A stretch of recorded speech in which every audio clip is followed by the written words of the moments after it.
வணக்கம் நண்பர்களே. ஸோ நேற்றைய வகுப்பில் நாம் பார்த்தோம் அப்படின்னா, தாழ்ந்த தமிழகமே பார்த்துக்கிட்டு வந்துக்கிட்டு இருக்கோம். அதில் இன்றைக்கி பகுதி 2 பார்க்குறோம். ஸோ இது தமிழ் ஆப்ஷனலுக்காக நம்ம பார்த்துக்கிட்டு வந்திருக்கோம். யூபிஎஸ்சி தமிழ் இலக்கியத்துக்காக தான் நம்ம இதை பார்த்துக்கிட்டு இருக்கோம். ஸோ அடுத்த தலைப்பு நம்ம பார்த்தோம் அப்படின்னா, காலம் என்னும் சிறை. ஸோ இடைக்கால கவிதைகளும் அதற்கு பின்னால் ஏற்றப்பட்ட அநேக கவிகளும் காலம் என்னும் சிறையிலேயே தங்களை தாங்களே ஒப்படைத்து விட்டார்கள். அவர்கள் அதினின்றும் வர முயன்றால் அதைச் சுற்றி மதமென்னும் மண்டபச் சுவரை ஏறி குதிக்க வேண்டும். ஆதலால் தான் அந்த கவிகளுக்கு ஆண்டவனின் அவதார லீலைகளை பற்றியும் கைலைக்கும் திருப்பதிக்கும் உள்ள தொடர்பை பற்றியும் தேவாதி தேவர்களை பற்றியும் தேவாதி தேவன் கௌதமர் ஆசிரமத்திலே செய்த ஆபாசத்தை பற்றியும் எழுத எண்ணம் பிறந்ததை ஒழிய காடுகளை பற்றியோ மாடுகளை பற்றியோ மலைகளை பற்றியோ கவிதை செய்யவில்லையா? அடாது காலை கதிரவனை பற்றியும் மாலை மதியத்தை பற்றியும் பாட்டுகள் இல்லையா? இதோபார் என்று சொல்லலாம், இருக்கின்றன. ஆனால் வைதீகம் என்னும் குறுக்கு சங்கிலியுடனே பிணைக்கப்பட்டிருக்கின்றன. கவிதா ரசத்துடனேயே அவை கல்லூரி மாணவர்களின் நெஞ்சில் நஞ்சை பாய்ச்சுகின்றன. அதனால்தான் நமது புரட்சி கவி அந்த இரண்டையும் வெட்டு என்கிறார். கூறில்லாத வாளை கூராக்கு என்கின்றார். படி இல்லாத குலத்திற்கு படிகட்டு என்கின்றார். குன்று இல்லாத இடத்திலேயே குன்றாவது செய் என்கின்றார். உள்ளத்தை கொலை செய் என்கிறார். அதனால்தான் அவரை புரட்சி கவி என்று அழைக்கிறோம். உயர்கவி உண்மை கவி என அழைக்கிறோம். அடுத்து புரட்சி புதுவை தலைப்பு. புரட்சி கவி என்று தான் அழைக்கின்றோமே அன்றி புரட்சியில் முதற்கவி என்று அழைக்கவில்லை. அவரை புரட்சி கவி என்று தான் அழைக்கின்றோமே அன்றி புரட்சியில் முதற்கவி என்று நாம் அழைக்கலையாம். அவர் அந்த லோகத்தை பற்றி இவ்வளவு புரட்சிகரமாக பாடுவதற்கு காரணம் அவர் வாழும் புதுவையாகும். புதுவையானது பிரெஞ்சு நாட்டைச் சேர்ந்தது. பிரான்சு சுதந்திரத்தின் பிறப்பிடம். நம் எல்லோரும் ராஜாதி ராஜாக்களை போற்றிய நேரத்தில் அங்கு அரசர்களை சிறையில் அடைத்த காலம். அரண்மனைகளை ஆசிரமங்களாக அநியாய கோட்டைகளாக ஆக்கிய நேரத்திலெல்லாம் அங்கு பாஸ்டில்கள் உடைக்கப்பட்ட நேரம். ஸோ இது பாஸ்டில்னு கொடுத்துருவாங்க, பாட்டில் அந்த மாதிரி எடுத்துக்கலாம். ஆண்டவன் அடிமை என்ற வார்த்தைகள் இங்கு உலவிய நேரத்திலெல்லாம் அங்கு சுதந்திரம் விடுதலை என்ற கோஷங்கள் வானை கிழித்த நேரம். அந்த பிரான்சின் சாயல், அந்த பிரான்சின் தென்றல் அவர் வசிக்கும் புதுவையில் வீசுவதால் தான் அவர் கொடுக்கும் தலைப்புகள் புரட்சிகரமானதாக புத்துலக கருத்துக்களை கொண்டு விளங்குவதாக இருக்கின்றன. அடுத்து யாருக்கு தெரியும் தலைப்பு. பல கவிகளுக்கு அவர் பாடுகிற பாட்டுக்களை பற்றி அவர்களுக்கே தெரியாது. ஆனைமுகனை பற்றி அழகாக பாடுவார்கள். துதுக்கியை பார்த்ததுண்டா? அதன் அகல நீளமென்னவென்றால் தெரியாது. ஊர்வசியும் ரம்பையையும் சிறந்த நாட்டியக்காரிகள். அவர்கள் இருப்பது தெய்வலோகம் என்றால் கேள்வி ஞானமோ தவிர அனுபவமேது. 10 தலை ராவணனை பற்றி பாடுகிறார்கள் என்றால் ராவணனை பார்த்ததே ஏது? பரமசிவன் பார்வதியுடன் ரிஷப வாகன ரூடராய் திடீரென தோன்றி மறைகிறார் என்றால் என்றாவது கண்டதுண்டா? படித்ததை எழுதுகிறார்கள், கேட்டதை ஒப்புவிக்கிறார். அதாவது ஒருவர் கேள்விப்பட்டு எழுதுவார், சொல்லுவார். சொன்னதை கேட்டவர் அதையே எழுதுவார். இது பரம்பரை என்பதை தவிர கண்டதை பார்ப்பதை அனுபவபூர்வமாக எழுதுகிறார்கள் என்பதில்லை. சிந்தனை சொல்லிற்று. அடுத்த தலைப்பு. பாரதிதாசன் மாத்திரம் தாம் கண்டதை எழுதுகிறார், பார்த்ததை எழுதுகிறார். புரியாத விஷயங்கள், தெரியாத விஷயங்கள் வழிக்கே போக மாட்டார். காணாத கடவுளை பற்றி எழுத மாட்டார். இன்று இல்லாவிட்டாலும் நாளை பரிகாசத்திற்கு இடமாகும் என்று நான் வேதாந்தத்தை பற்றி பேசினால் வேடிக்கையாக இருக்கும். சங்கராச்சாரி பொருளாதாரத்தை பற்றி பேசினால் வேடிக்கையாக இருக்கும். மானையும் மடந்தையும் பற்றி பாட வேண்டிய புலவர்கள் ஆறுமுகத்தை பற்றியும், ஆறுமுகத்தில் எந்த முகம் வள்ளிக்கு முத்தம் கொடுத்த சொந்த முகம் என்பதை பற்றியும், பரமசிவத்தின் சூலத்தை பற்றியும், அந்த சூலத்தை மொட்டையாய் இருந்திருந்தால் மேருமலையின் எந்த பக்கம் தீட்ட உபயோகம் என்பதை பற்றியும் பாடினால் வேடிக்கையாய் இருக்கும் என்பது மட்டுமல்ல, ஏதோ ஒரு புலவர் தம் விருப்பம் போல் கதையளக்கிறார் என்று தானே நினைக்க நேரிடும். பண்டிதர்களின் பரம்பரையிலேயே பாரதிதாசன் கொஞ்ச நாள் இருந்தார். கவி பாடினார். மற்றவர்களைப் போல மயிலையும் முருகனையும் பற்றி பாட்டுக்கள் பாடினார். வள்ளியை பற்றி லாலிகள் பாடினார். அவரது பாக்களும் வெள்ளிக்கிழமை விளக்கு ஏற்றி வைத்த நேரத்தில் மஞ்சள் பொடியில் வைத்து பூசிக்கப்பட்டன. இதை பார்த்தார் நம் கவிஞர். நாம் இவ்வளவு நாட்களாக புழுகிவிட்டோமே, எவ்வளவு மக்களை மருளுக்கு அழைத்து சென்றிருக்கின்றோம், அவர்களுக்கு உண்மையை உரைக்கவில்லையே, நாம் அகப்பட்டு கொண்டோமே. நெற்றிக்கண் பரமசிவத்தை பாடிவிட்டு பிறகு ஓர் பகுத்தறிவாதி நீ பரமசிவத்தை பார்த்தாயா என்று கேட்டால் நான் என்ன சொல்வது என்று சிந்தித்தார்.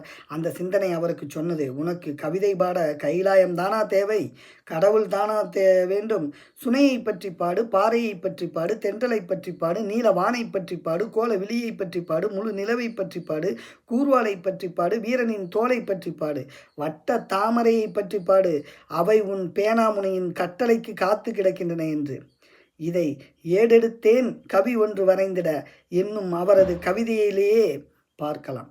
அவரது கவிதை மட்டுமல்ல, அவரது சுயசரிதமும் ஆகும். அடுத்த தலைப்பு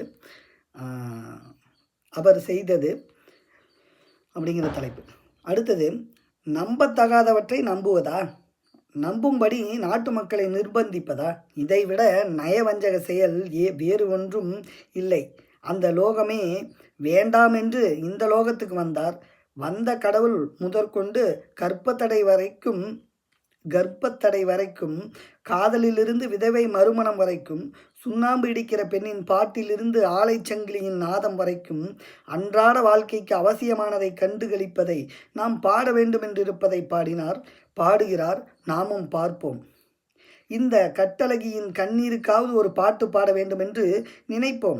ஆனால் பாட முடியாது. அதை பாரதிதாசன் பாடுவார். வேலைகளை அவர் செய்து தருகிறார். நமது வேலைகளை அவர் செய்து தருகிறார்.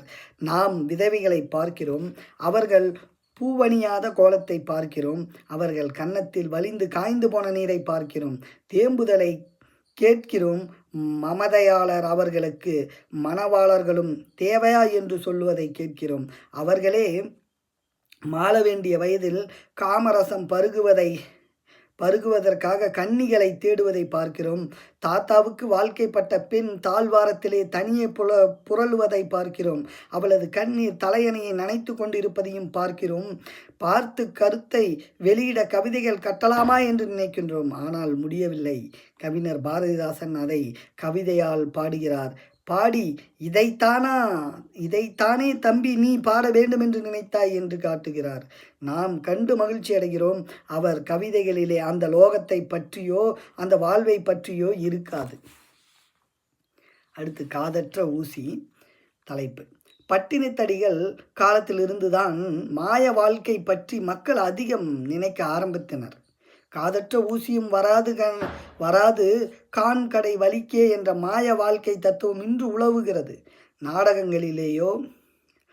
நாடகங்களிலேயே நீங்கள் இதை பார்த்திருக்கலாம். அங்கிருந்து அரசன் வருவான். அரசனை பார்த்து ஒருவன் கேட்பான், இந்த அரண்மனை யாருக்கு சொந்தம்? இந்த நந்தவனம் யாருக்கு சொந்தம்? இரும்பு பெட்டி யாருக்கு சொந்தம்? இரும்பு பெட்டியில் உள்ள 20 லட்சம் யாருக்கு சொந்தம் என்று. அரசன் யாருக்கும் சொந்தமல்ல என்று சொல்லுவான். உண்மையிலே அவன் இறந்த பிறகு அதை அவன் மகன் அனுபவிப்பான். மகன் இல்லாவிட்டால் மருமகன் அனுபவிப்பான். மருமகன் இல்லாவிட்டால் அவனது வாரிசுகளில் ஒருவன் அனுபவிப்பான். வாரிசும் இல்லாவிட்டால் தர்மகர்த்தாக்கள் அனுபவிப்பார்கள். தர்மகர்த்தாக்கள் இல்லாவிட்டால் நிரந்தர தர்மகர்த்தாக்களாகிய நமது சர்க்கார் அனுபவிப்பார்கள். இதை மக்கள் உணர்வதில்லை. உணர அவர்கள் மனம் இடம் கொடுக்காது. அந்த மாயம் எந்த அளவிற்கு மயக்கத்தை மக்களிடையே உண்டாக்கிற்று என்றால், 40 வயது ஆளை பார்த்து, என்ன சௌக்கியமாய் இருக்கிறீர்களா என்றால், சௌக்கியமாய் இருக்கிறேன் இல்லை என்று மேல் ஸ்தாயி இறங்கி கீழ் ஸ்தாயிலேயே சொல்லுவான். அப்படி சொல்வதிலே குறைந்திருக்கும் என்பதோடு மட்டுமல்ல, பேச்சுடன் பெருமூச்சும் கலந்து வரும். அந்த கலப்பு கேட்டவனுக்கு பயமும் கவலையும் உண்டாக்கிவிடும். நல்லாயிருக்கிறேன் என்று சொன்னால் என்ன? மேலை நாடுகளிலே ஆங்கிலத்திலேயே ஹவுடு யூடு என்றால் உடனே ஓகே, நன்றாய் இருக்கிறேன் என்று சொல்லுவார்கள். அதனால்தான் அவர்கள் வாழ்கிறார்கள். நாம் ஏதோ இருக்கிறோம். 10 வயதிலேயே பரதேசியாகி பரலோகத்தை பற்றி, மாயத்தை பற்றி, காயமே இது பொய்யடா, வெறும் காற்றடைத்த பையடா என்று பாடுகிறோம். இந்த வாழ்வு எத்தனை நாளைக்கு சார்? எல்லாம் மாய வாழ்வு. இது சதம் என்றா கருதுகிறீர்கள் என்று உண்மையிலேயே தெரிந்தோ தெரியாமலேயோ எண்ணுகின்றவர்கள், ஏட்டிலே தீட்டுபவர்கள் நம்மவரில் அநேகம் பேர் இருக்கின்றனர். அடுத்து அழைத்தாள். சிவனே, அப்பா, உனது பாதார விந்தம் எப்போது கிடைக்கும் என்று சிலைக்கு முன் கதறுகிற ஒரு சைவரிடம், ஒருவேளை பரமசிவன் போல் யாராவது முன்னால் வந்து பக்தா, பயப்படாதே, எழுந்திரு, உனது சிவநேசத்தை கண்டு உள்ளம் பூரித்தேன், இன்று முதல் நீ என்னுடன் 2 கலந்து கொள்ளலாம் வா என்று அழைத்தால், போவதற்கு அவர் தயாராக இருப்பாரா கேட்கிறேன். என்ன சொல்லுவார்கள்? அப்போது பிரபோ, தாங்கள் காட்சி அளித்தது போதும் என்பார். அப்போதுதான் பரீட்சை எழுதி கொண்டிருக்கும் தன் மகன் BL முதல் வகுப்பிலே பாஸாக வேண்டாமா என நினைப்பார். தன் ஒரே மகளுக்கு நல்ல இடத்தில் மனமுடித்து வைக்க வேண்டுமே என்று நினைப்பார். போன வருடம் பேங்கிலேயே போட்ட 9,000 ரூபாய் எப்போது 10,000 ரூபாய் ஆகும் என்று எண்ணுவார். ஈசனை பற்றிய எண்ணம் தோன்றாது. உண்மையிலேயே அவர்கள் பக்தியில் அர்த்தம் இருக்கிறதா, மாய வாழ்க்கையை பேச்சில் நிஜம் இருக்கிறதா என்ற இல்லை. இவையெல்லாம் மக்களை மயக்கி அவர்கள் உழைப்பிலே வாழ்வதற்கு நயவஞ்சகர்களால் வகுக்கப்பட்ட சூழ்ச்சியான வழிகள். மக்கள் இதை நம்பி இந்த வழியிலேயே போய் தடுமாறுகிறார்கள். அடுத்தது புரட்சி மனப்பான்மை தீர்த்தவை தலைப்பு. அடுத்து என்னன்னா, விழுப்புரம் ஜங்ஷனிலிருந்து கொண்டு பாண்டிக்கு போகிறவன் வழி பார்ப்பது போலவும், திருச்சி ஜங்ஷனிலிருந்து மதராஸுக்கு போவதற்கு விழிப்பது போலவும் மக்கள் பிறந்தவுடனே அன்னார்ந்து மேலே பார்த்து கொண்டு, அப்பா, இதை விட்டு எப்போது அந்த லோகத்திற்கு வருவேன் என்று இந்த லோகத்தை ஒரு ஜங்ஷனாக்கி விட்டார்கள். சமணர்கள் காலத்தில் நிலையாமை தத்துவம் கொஞ்சம் வளர ஆரம்பித்தது. மணிமேகலையில் ஓரிடத்தில் யாக்கை நிலையாமை பற்றி ஆசிரியர் சுதமதியின் வாயின் மூலம் கூறியிருக்கிறார். சுதமதி மணிமேகலையின் தோழி. மலர்வனத்திலேயே மணிமேகலை கண்ட அசரகுமாரன் உதயகுமாரன், மானே மயிலே மரகதமே என்று கூறிக்கொண்டே அருகில் வருகிறான். அப்போது சுதமதி கூறுகிறார், வினையின் வந்தது வினைக்கு வினை விலை வாயது, புனைவன நீங்கில் புலால் புறத்திடுவது, மூப்பு விழி உடையது தீப்பினி இருக்கை, பற்றிடம் குற்ற கொள்கலம், மக்கள் யாக்கை இதுவென உணர்ந்து. மணிமேகலையில் கூறப்பட்ட பாடல். மானே என்கின்றீரே, அங்கே என்ன இருக்கின்றது? தோலை பீத்தால் இரத்தம் சீல், இவற்றிலா காமரசம் பருகலாம் என்று வந்தீர் என்று யாக்கை நிலையாமையை பற்றி கூறுகிறாள். காம வேகத்தை அடக்குவதற்கு சுதமதி அரசகுமாரனிடம் யாக்கை நிலையாமையை பற்றி கூறியது போல மக்களின் மனோவேகத்தை அடக்க மாய வாழ்வையை புகுத்தினார்கள் சில நயவஞ்சவர்கள். எத்தர்கள் நல்லவர்களைப் போல் நடித்தார்கள். ஏமாளிகள் இந்த லோகத்தில் கஷ்டப்படாமல் அந்த லோகத்தில் சுகம் கிடைக்கும், இந்த லோகத்தில் நடக்கிற அநியாயங்களுக்கு அந்த லோகத்தில் நீதி கிடைக்கும் என்றெண்ணி எவ்வளவோ கொடுமைகளை எவர் இழைத்தாலும் அது எம்பெருமானிட்ட கட்டளை என்று சொல்லவும் முடியாமல் விழுங்காமல் அனுபவிக்கிறார்கள். மாய வாழ்வு, விதி, அந்தலோகம் என்பவையெல்லாம் புரட்சி மனப்பான்மையை தீர்த்து விட்டன. அடுத்தது, வேறு நாடாக இருந்தால் என்ன நடந்திருக்கும் தலைப்பு. இல்லாவிட்டால் 150 ஆண்டுகளாக இவ்வளவு பெரிய நாடு, பரந்ததொரு விஸ்தீரணத்தை கொண்ட நாடு, பல புராண பெருமைகளை கொண்ட நாடு அந்நியனுடைய ஆட்சியிலே இருந்ததாக கேள்விப்பட்டிருக்கிறீர்களா அல்லது பார்த்திருக்கிறீர்களா?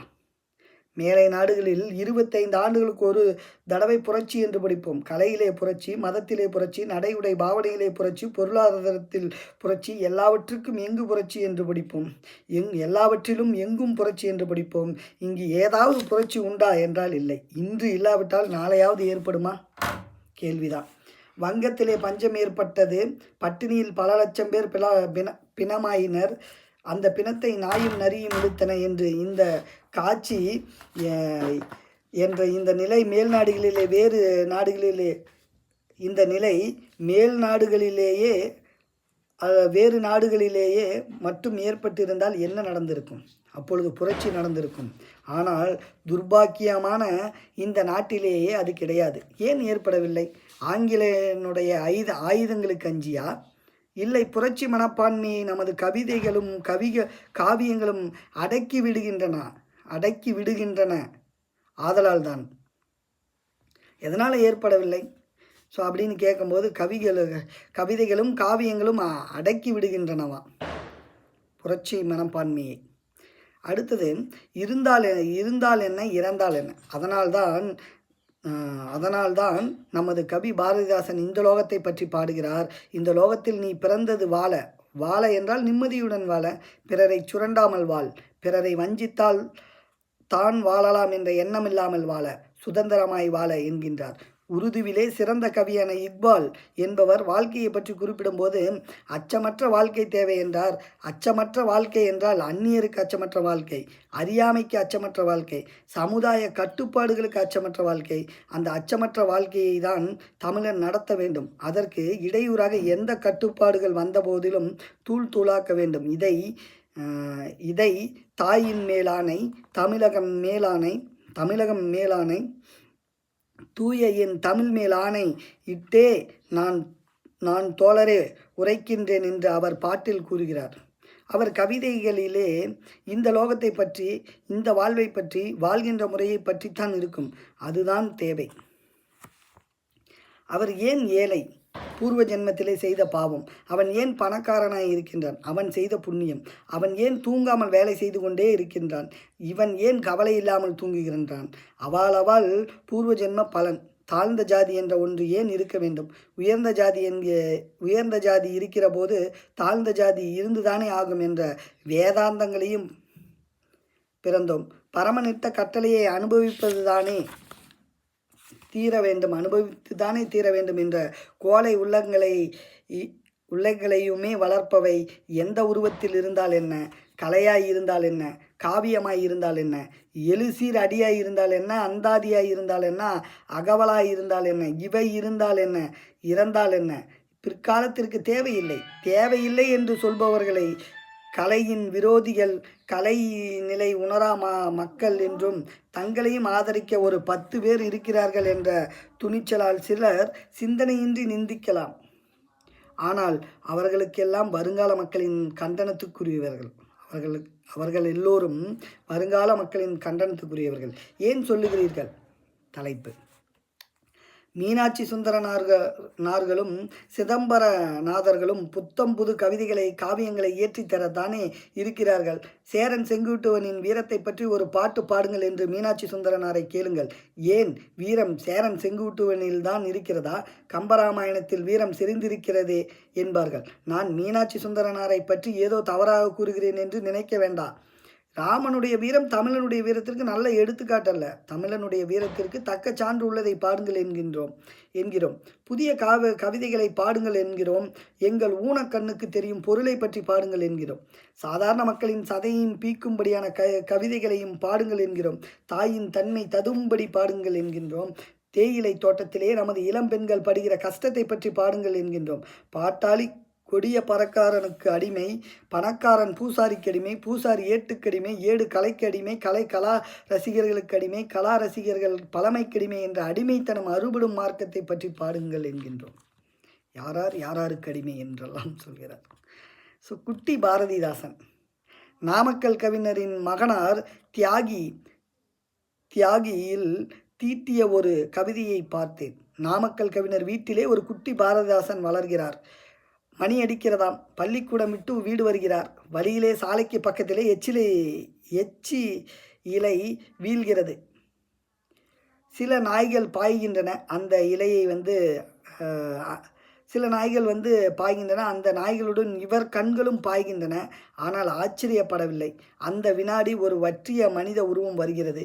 எச்சி இலைகளின் மேல் பாய்கிறது. பாய்ந்து நாயை கல்லால் கூட அடிக்க வலுவில்லாமல் கையால் பிடித்து தள்ளுகிறது. தள்ளிவிட்டு அந்த எச்சிலையை உண்ணுகிறது. நாம் சும்மா போகவில்லை, ஒரு கடி கடித்து விட்டு நாய் வந்து சும்மா போகவில்லை, ஒரு கடி கடித்து விட்டு போகிறது. இதை காண தம்பிக்கு ஆச்சரியம் மட்டுமல்ல, வேதனையும் பிறக்கிறது. தம்பி, இந்த காட்சியை இன்னும் காணும்படியான இந்த நிலையிலேயே உள்ள பாரத நாடே என்கிறார். கவிதை முடிக்கிறார் என்றால் எல்லோரையும் போல ஈசனே, சிவகாமி நேசனே என்று முடிக்கவில்லை, என் நாடே என்று கவிதையை முடிக்கிறார். இன்று கவிதைகள் அப்படிப்பட்ட முறையிலேயே வெளிவர வேண்டும் என்கிறோம். அடுத்தது முத்திரை மோதிரம். பாரதிதாசன் பாக்கள் அத்தகையன. அதனால்தான் அவர் பாக்களை மாணவர்களிடம் போற்றுகின்றார். அவரை சிலருக்கு பிடிக்காமல் இருக்கலாம். அவர் காரசாரமாக சாதியை சமயத்தை கண்டிக்கிறார் என்பதற்காக பாரதிதாசன் வருணாசிரமத்தை கண்டிக்கலாமா? சனாதானத்தை சாடலாமா? வகுப்புவாதத்தை வளர்க்கலாமா என்று கேட்கின்றனர். வகுப்புவாதத்தை அவர் வளர்க்கிறார் என்றால் வகுப்புவாதம் இந்த நாட்டை விட்டு விலகத்தான். பாரதிதாசன் பாடுகிறார், கவிதைகளை கவன் கற்களாக உபயோகப்படுத்துகிறார். அந்த கற்கள் வருணாசிரமத்தை தாக்குகின்றன. அது யாருக்கு சொந்தமான கோட்டையாய் இருந்தால் என்ன, அது யாருக்கு சொந்தமான கொத்தளமாய் இருந்தால் என்ன, தகர்க்கட்டும் என்கிறார். அந்த கோட்டைக்கு சொந்தக்காரர் யார் என்று பார்க்கிறார், அவர்களை தாக்குகிறார். கண்ணையா கம்பெனி நாடகம் நடக்கிறது. ராஜபாட் வேஷத்தில் உள்ளவனின் ராகம் ரசிக்கவில்லை. தொண்டை கட்டிய காரணத்தால் உடனே நாடகத்தை பார்ப்பவர்கள் உள்ளே போய் என்று கூச்சல் போடுகிறார்கள். போய் விடுகிறான். நாடகம் முடிந்து வெளியே போகிறவர்கள் என்ன கொள்வார்கள். கண்ணையா கம்பெனி மோசம் என்பார்கள். ராஜமாணிக்கம் பிள்ளை நாடகம் நடக்கிறது. நடிகர்களின் திறமையாலோ அல்லது மின்சார விளக்குகளின் மினுமினுப்பாலோ உட்கார்ந்திருப்பவர்களின் உள்ளத்தை கொள்ளை கொள்கிறது. நாடகம் முடிந்து வெளியே போகிறவர்கள் என்ன பேசிக்கொள்வார்கள். ராஜமாணிக்கம் கம்பெனி நன்றாயிருக்கிறது என்பார்கள். எப்படி தொண்டை கட்டிய நடிகன் கம்பெனிக்கு சொந்தமானதால் கண்ணையா கம்பெனி பழிப்புக்கிடமாகிறதோ அதுபோல வர்ணாசிரம கொடுமைக்கு, ஜாதிய கொடுமைக்கு சொந்தக்காரர்களாய் இருப்பவர்கள் பழிப்புக்கு இடமாகிறார்கள். ஜாதிய கொடுமைகளின் மேல் எந்த சிலாசனம் பொறிக்கப்பட்டிருக்கிறது, யாருடைய முத்திரை மோதிரம் போடப்பட்டிருக்கிறது என்று பார்த்த நேரத்தில் ஒரு வகுப்பாரின் முத்திரை மோதிரம் தெரிந்ததால் தான் நாமும் நமது கவியும் ஆரியத்தை தாக்குகிறோம். காரணத்தோடு பார்ப்பனர்கள் எனது ஆருயிர் நண்பர்கள். எப்படி இருந்தால் பார்ப்பனர்கள் மாத்திரம் தங்களுடைய குறையை நீக்கிக் கொள்வார்களானால் இந்த பாரில் பார்ப்பன தோழர்களைப் போல பாமர திருப்தியாளர்கள் யாரும் எனக்கு இருக்க முடியாது. தள்ள வேண்டிய சுயநலம் தன்னை நீக்கிக் கொள்ள கொஞ்சம் தன்னலமற்ற நன்மை வேண்டும். புதுமை கருத்து வேண்டும், துணிவு வேண்டும், அஞ்சா நெஞ்சம் வேண்டும். புதுச்சேரியிலேயே வைதிகர்களை திட்டுகிறார்கள் என்றால் பயப்படாமல் போய் ஏன் என்று பார்க்க வேண்டும். காக்கை குருவி எங்கள் ஜாதி என்று பாரதி பாடிய இந்த நாட்டிலே சூத்திரர்கள் மனிதர்கள் எங்கள் குலம் என்று சொல்வதற்கு இன்று அஞ்சுகிறார்கள் என்றால் நாங்கள் வீசுகிற குண்டு எந்த கோட்டை மீது வீழ்ந்தால் என்ன? அதிலிருந்து வெளிவரும் விஷவாயுக்கள், நச்சு வாடைகள், முடக்குவாதங்கள் ஒழிய வேண்டும். பார்ப்பன தோழர்கள் மாத்திரம் நம்முடன் கைகோர்த்து தோளுடன் தோள் இணைந்து நம் ஜாதியை ஒழிப்போம் என்று எழுதியும் பேசியும் செயலிலே காட்டியும் வருவது போல் வரட்டும். வராவிட்டால் சும்மா இருக்கட்டும். சும்மா இல்லாவிட்டால் எதிர்காலமாவது இருக்கட்டும். எதிர்க்காமல் இருக்க முடியாது. சும்மா இல்லாவிட்டால் எதிர்க்காமலாவது இருக்கட்டும். எதிர்க்காமல் இருக்க முடியவில்லை என்றால் ஏளனம் செய்யாமலாவது இருக்கட்டும். ஏன் என்று கேட்காமல் எதையாவது செய்யட்டும் என்று கூறட்டும். பாருங்கள், 10 வருடத்தில் ஜாதி ஒழிகிறதா இல்லையா என்று, கவி கண்ட கனவு நனவாகிறதா இல்லையா என்று. அறிவு கெட்ட தமிழகம் தலைப்பு. எங்கே எடுத்துக்கொள்ளுங்களேன். ஒரு பத்திரிகை பகவத்கீதையிலேயே 4 ஜாதி இருக்க வேண்டும் என்று பரமாத்மா கூறியிருக்கிறார் என்று எழுதும். அது யார் சொன்னது? பகவத்கீதையிலே சாதிக்கா தரமில்லை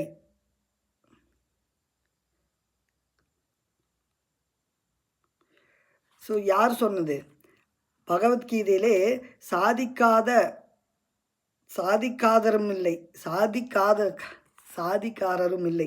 யார் சொன்னது? அது யார் சொன்னது? பகவத்கீதையிலே சாதிக்காரரும் இல்லை என்று ஒரு பேப்பர் எழுதும். அப்போ ஒரு பேப்பரில் ஜாதிக்காரர்கள் இருக்கிறார்கள்னு எழுதுது, ஒரு பேப்பர் ஜாதிக்காரர் இல்லை அப்படிங்கிறது எழுதுதான். மற்றொரு பேப்பர் நீங்கள் கீதையை வேறு விதமாக அர்த்தம் பண்ணிவிட்டீர்கள் என்று செந்தமிழ் செல்வி தீட்டும். அறிவு கெட்ட தமிழகம் எதைத்தான் நம்பும்? கீதையை நம்புமா? தனிப்பட்டவர்கள் சொல்லும் தத்துவார்த்தத்தை நம்புமா அப்படின்னு கேள்வி கேட்டிருக்காரு. அலங்காரமான உடை இருக்கும், ஆனால் ஆபாசமான கருத்து இருக்குதான். அது ஒரு தலைப்பு. காலையில் நான் ரயிலில் வரும்பொழுது நான் வந்த கம்பார்ட்மெண்ட்டில் ஒரு கல்லூரி மாணவர், திருச்சி ஜெயின் ஜோசப்பில் வேதாந்தம் படிக்கிறவர். இரு பார்ப்பன பண்டிதர்களும் தர்க்கம் பண்ணி கொண்டு வந்தார். மாணவன் அந்த ஐயர்களை பார்த்து, இவ்வினை என்கிறீர்களே, அதை பற்றி வாதக்காரர்கள் சில சமயங்களை கேட்கிற கேள்விகளுக்கு பதில் சொல்ல தெரியவில்லை, அதை பற்றி கொஞ்சம் சொல்லுங்கள் என்றார். உடனே பண்டிதர்கள் கேட்பதற்கு பதில் சொல்லாமல், நீங்கள் கல்லூரியிலே படிக்கிறேன் என்றீர்களே, சாப்பாடு எங்கேயோ என்று மாணவரை கேட்டார்கள். மாணவர் அதற்கு, பிராமணர்களுக்கெல்லாம் நம் ஹாஸ்டலிலே தனி இடம் உண்டு, அங்கேதான் சாப்பாடு என்றான். நெற்றியிலே ஒன்றுமில்லாவிட்டாலும் உடனே மாணவன் பிராமணன் என்று தெரிந்து கொள்கிறார்கள். மாணவன் நெற்றியிலேயே நீரில்லை, கல்லூரியிலே படிக்கிறவர், அதுவும் வேதாந்த படிக்கிறார்.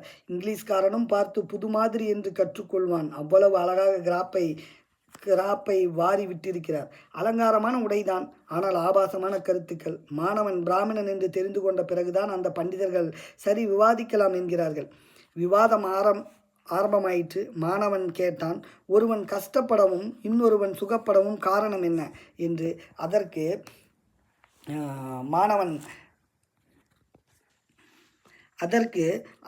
அவனவன் செய்த பாவ புண்ணியம் என்று பதில் அளித்துவிட்டு மாணவனை நோக்கி, சரி தம்பி, ஒருவன் 60 இன்னொருவன் 40 மற்றொருவன் 20 மார்க்குகள் வாங்க காரணம் என்ன என்றார்கள். அவன் பண்டிதர்கள் மொழியிலே அவள் படித்த படிப்புக்கு தக்கவாறு என்றான். பண்டிதர்கள் இதை போலத்தான் சுகத்தையும் கஷ்டத்தையும் அவள் செய்த பாவ புண்ணியத்திற்கு தக்கவாறு அடைகிறார்கள் என்று எடுத்து காட்டினார்கள். பாவ புண்ணியத்திற்கு தக்கவாறு அடைகிறார்கள் என்று எடுத்து காட்டினார்கள். அவர்கள் விவாதத்திற்கு தர்க்க சாஸ்திரம் தேவையில்லை, வேதாந்தங்களே உதாரணம். கதைகள் மூலம்தான் விளக்குவார்கள்.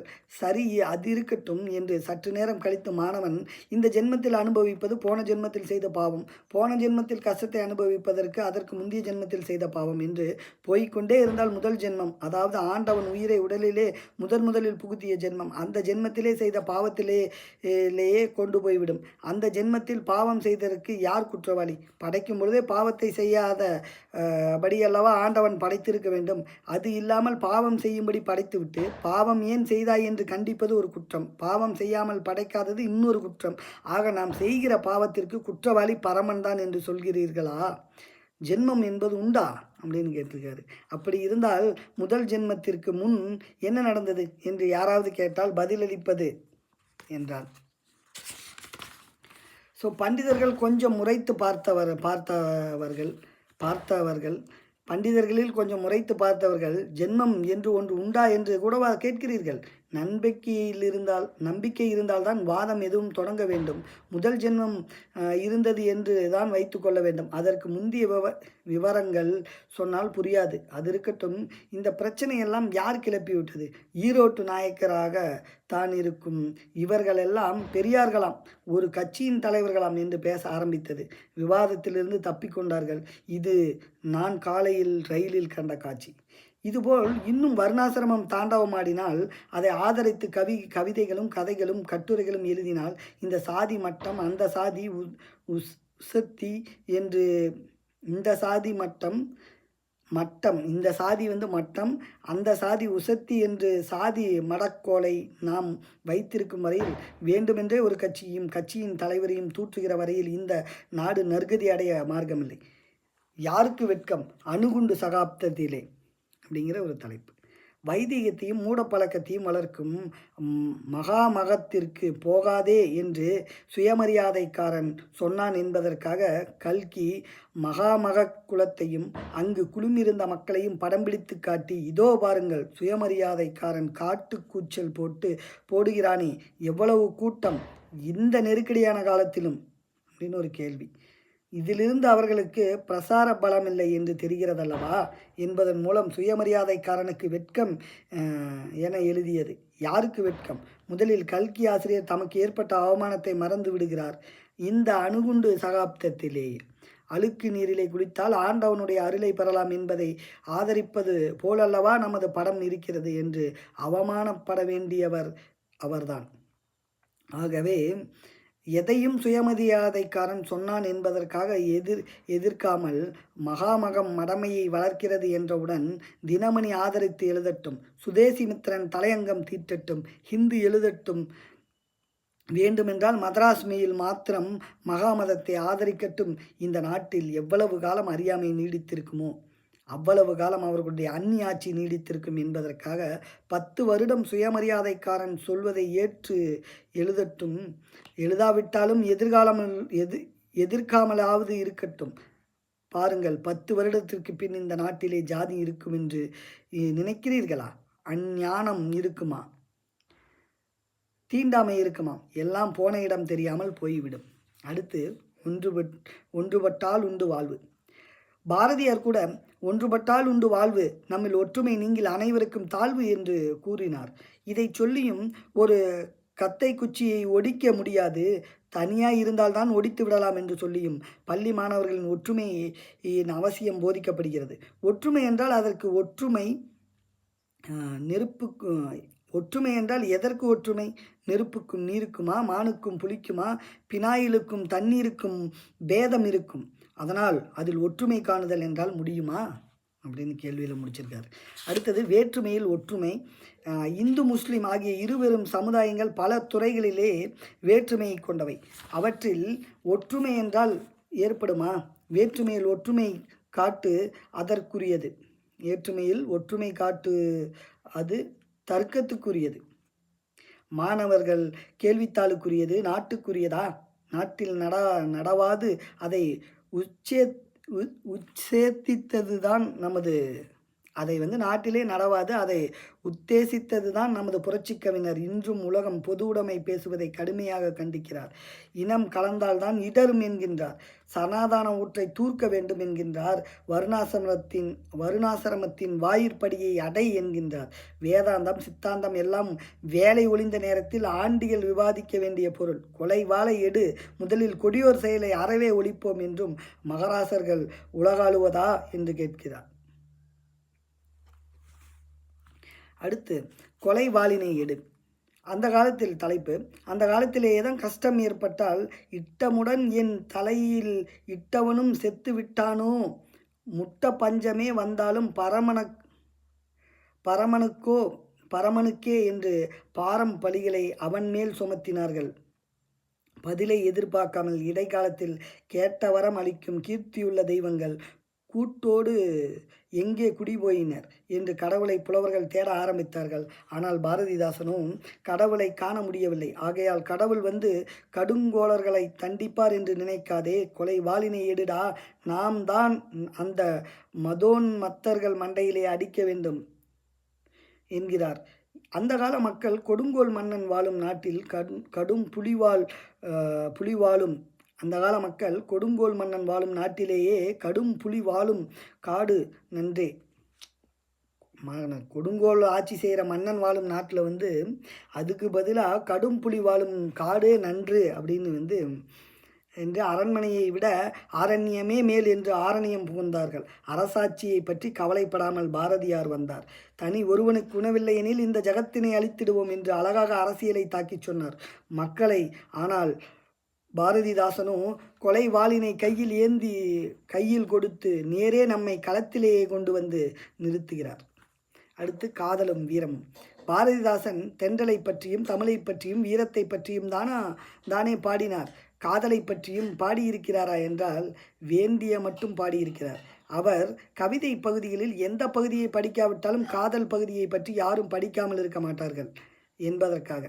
நான் காதலை பற்றி சொல்ல தேவையில்லை. காதலையும் வீரத்தையும் பாடும்படியும் பாடி ஆடும்படியும் அதை இசையிலே காட்டும்படியும் அவரது காவியங்களும் கவிதைகளும் சொல்கின்றன. தமிழ்நாட்டிலே காதலை பற்றியும் வீரத்தை பற்றியும் புலவர்கள் அதிகம் பேசுவதற்கும் எழுதுவதற்கும் காரணம் தமிழ்நாட்டின் இயற்கைகளில் இங்கு சுற்றி பார்த்தால் இங்கிலாந்தில் காணப்படுவது போல சுண்ணாம்பு குன்றுகள் தோன்றா. அழகிய குன்றுகளுக்கு பக்கத்திலேயே சாலைகள் பக்கத்திலேயே சோலைகள், வற்றாத ஜீவநதிகளுக்கு பக்கத்திலேயே அவை பாய்கின்ற நன்செய்கைகளிலேயே நிற்கும் பஞ்சை உழவர்கள். அந்த உழவர்கள் பாடும் பல்லு, அந்த பல்லு நெஞ்சை எள்ளும் விதம். இந்த கவியின் பொருந்திய காட்சி தமிழனுக்கு காதலை ஊட்டுகிறது. காட்டை நாடாக்குகிறார்கள். ஒரு காலத்திலேயே இந்திய மலைக்கு தெற்கே காடாயிருந்ததை பிற நாட்டார் கண்டு மெச்சத்தகுந்த அளவு மட்டுமல்ல, பொறாமைப்படும் அளவுக்கு அழித்து நாடுகளும் வீடுகளும் அமைத்திருக்கிறார்கள். வியாபாரத்திலேயே தலை தோங்கி இருக்கிறார்கள். வீரத்திலேயே திளைத்திருக்கிறார்கள். இன்னும் வீரம் போற்றப்படுகிறது போர்க்களங்களிலேயே. தமிழனுடைய வீரம் மங்காதிருக்க காரணம் தமிழனுடைய வீரத்திற்கும் பிறருடைய வீரத்திற்கும் இருந்த வித்தியாசமே. தமிழன் என்றும் அக்னியாஸ்திரம் உபயோகித்ததில்லை. பாசுபதத்தை பயன்படுத்தியதில்லை. அவனது ஆயுதங்கள் அவன் இருந்த பருத்த தோள்கள், இடையிலேயே வாள் ஏந்த கைக்கேற்ற கருத்துக்கேற்ற காட்சி, அங்கு பிணக்குவியலை கண்டு பயப்படாத காட்சிக்கேற்ற கம்பீரம். கனக விசயரை கைது செய்ய கங்கை கரைக்கு சென்றான் சேரன் செங்குட்டுவன் என்றால், சென்றான் வீரர்களுடன். வீரர்கள் சென்றனர் வாள்களோடு, திரும்பினர் வெற்றியோடு. அன்று ஆரியம் தாள் பணிந்தது வாளுக்காக. சேரன் செங்குட்டுவன் வெற்றி பெற்றான் என்றால் ஐயனுடைய அருளால் அல்ல, மலையை பொழியும் வருணாஸ்திரமாலும் அல்ல. வருணாஸ்திரமில்லாமல் அழிக்கும் அக்னியாஸ்திரமும் இல்லாமல் இலங்கையை ஆட்டிடும் மாமே அந்த வாயுவாஸ்திரமும் இல்லாமல் சேரன் சண்டையில் வெற்றி பெற்றார். ஸோ இதெல்லாம் அந்த போருக்கு போகும்போது அந்த புராண கதைகளில் சொல்லப்பட்ட போருக்காக பயன்படுத்திய அந்த கருவிகள். ஸோ இதெல்லாம் இல்லாமையே சண்டை போட்டு சேரன் செங்குட்டுவன் ஜெயிச்சார் அப்படிங்கிறார். ஸோ இந்த அஸ்திரங்கள் குலோத்துங்கன், ராசராசன் போன்றோர்கள் பர்மா மீது படையெடுத்த போதும் பிற நாடுகளை பிடித்த போதும் உபயோகப்பட்டதாக சான்றுகளும் இல்லை. தமிழர்களுக்கு ஒரு வீசை இரும்பு, ஒரு சிறிய உலைக்கூடம், கொஞ்சம் மூளை இவை இருந்தால் போதும் வாள் வடித்து விட்டார்களானால் அவர்களுக்கு முன்னேயே இருக்கின்ற அஞ்சா நெஞ்சமும் அருமை கையும் போதும். பர்ணா சாலை அமைக்க வேண்டியதில்லை. நெடும் பல யாகங்கள் ஏதும் செய்ய வேண்டியதில்லை. ஐயனின் அருளை பெற எப்பொழுதும் அம்மையும் அப்பனும் சண்டை சச்சரவர்கள் இல்லாமல் இருக்கிறார்கள் என்ற நேரத்தை எதிர்பார்த்து கொண்டிருக்க வேண்டியதில்லை. அந்த மாதிரியான தமிழரின் வீரத்தை அழகாக பாடியுள்ளார் பாரதிதாசன். அடுத்து பாரதிதாசன் தலைப்பு. பாரதிதாசன் பாக்கள் தமிழனின் வீரத்தையும் காதலையும் நினைவூட்டும். பாரதிதாசன் படம் அதற்கு உறுதுணையாக இருக்கும். பாரதிதாசன் திருவுருவப் படத்தை திறந்து வைத்து அவருக்கு பாராட்டுதல் செய்வதற்கு காரணமாய் இருந்தவருக்கும் இப்பணியை தொடங்கிய அருமை மாணவர்களுக்கும் உறுதுணையாக நின்று பேராதரவு அளித்த பேராசிரியர்களுக்கும் எனது வணக்கம். அவர்களை நன்றாக மனமாற வாழ்த்துகிறேன். பாரதிதாசன் முகத்திலேயே அமைதி தவளாது. அவர் அதற்கு பதிலாக புரட்சி வாடை வீசும், கோப ஜுவாலை வீசும், திருவிக்கா ஆண்மையில் பெண்மை காண்பது போல காண முடியாது. அவரது முகத்தில் மீசை கருத்து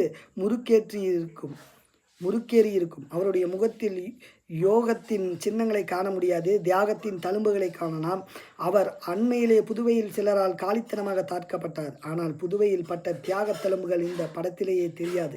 அந்த தியாகி மூர்த்தியின் திருவுருவப்படம் தமிழ்நாடு எங்கேனும் மாட மாளிகை மட்டுமல்ல, மண் குடிசைகளிலேயே மட்டுமல்ல, மக்களுடைய மனத்திலேயும் பிரகாசிக்க வேண்டும். அவரது ஆவேசம் எல்லோருக்கும் உண்டாகுமா? அவரது ஒவ்வொரு கவிதையும் இந்த நாட்டின் விடுதலைக்காக வெடிகுண்டுகளாகுமா? அவரது ஒவ்வொரு கவிதையும் ஒரு ரூசோவாக மாறுமாக. அவரது ஒவ்வொரு கவிதையும் ஒரு வால்டேராக மாறுமாக.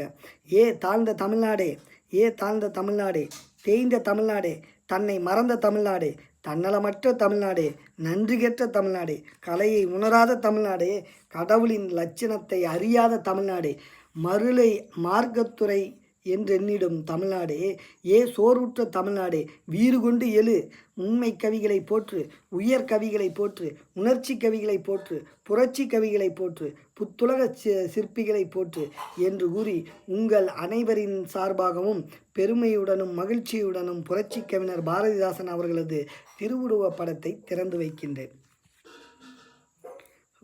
அறிஞர் அண்ணாவின் ஏ தாழ்ந்த தமிழகமே.